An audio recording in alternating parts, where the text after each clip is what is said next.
السلام عليكم ورحمة الله وبركاته.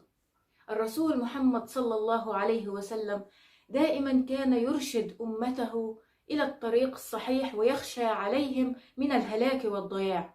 ومن الأمور التي حذر منها رسول الله صلى الله عليه وسلم وكان يخشى على أمته منها هو ما ورد في حديث أبي هريرة رضي الله عنه، قال رسول الله صلى الله عليه وسلم: ما أخشى عليكم الفقر ولكن أخشى عليكم التكاثر. والتكاثر ورد ذكره في القرآن الكريم في سورة التكاثر: ألهاكم التكاثر حتى زرتم المقابر.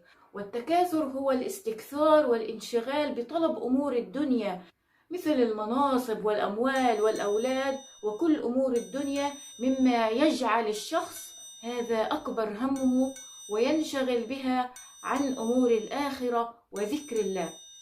ألهاكم التكاثر حتى زرتم المقابر.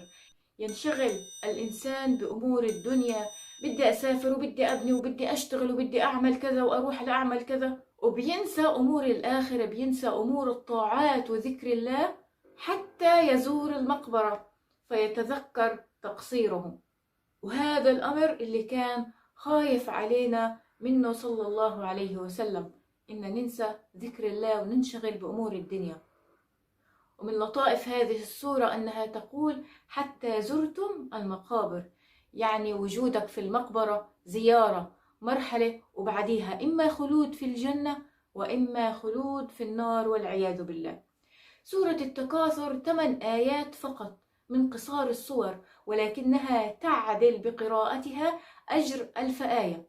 وهذا وارد في حديث الرسول صلى الله عليه وسلم، فقال عن ابن عمر رضي الله عنه أن رسول الله صلى الله عليه وسلم قال: ألا يستطيع أحدكم أن يقرأ 1000 آية في كل يوم؟ قالوا: ومن يستطيع أن يقرأ 1000 آية؟ قال: أما يستطيع أحدكم أن يقرأ ألهاكم التكاثر؟ 1000 آية يعني تعدل سدس القرآن الكريم. فحافظوا على قراءة هذه السورة واعملوا بها، ففيها الخير الكثير. هذه السورة قراءتها وتدبرها بخليك تعرف حجم الدنيا قديش صغيرة، قديش مش لازم أمور الدنيا تشغلك عن ذكر الله. كتير في ناس بينهمكوا وبيلهثوا أمور الدنيا، بحاول دائما يستزيد ويستكثر من أمور الدنيا وبده يطور حاله في الدنيا وبيغفل عن أمور الآخرة. اعمل لدنياك كأنك تعيش أبد الدهر، اعمل اللي نفسك فيه وطور من حالك، بس ما يكونش الدنيا أكبر همك.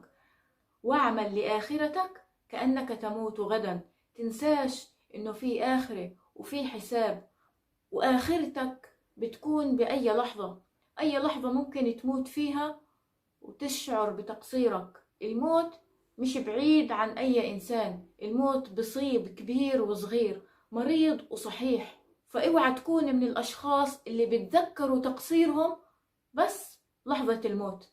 دائما إحنا مقصرين تجاه رب العالمين، فدائما خليك استكثر من أمور الآخرة، وحاول دائما اعمل كل شغلة فيها أجر. خلي نيتك لله فيها أجر، كل حياتك لله.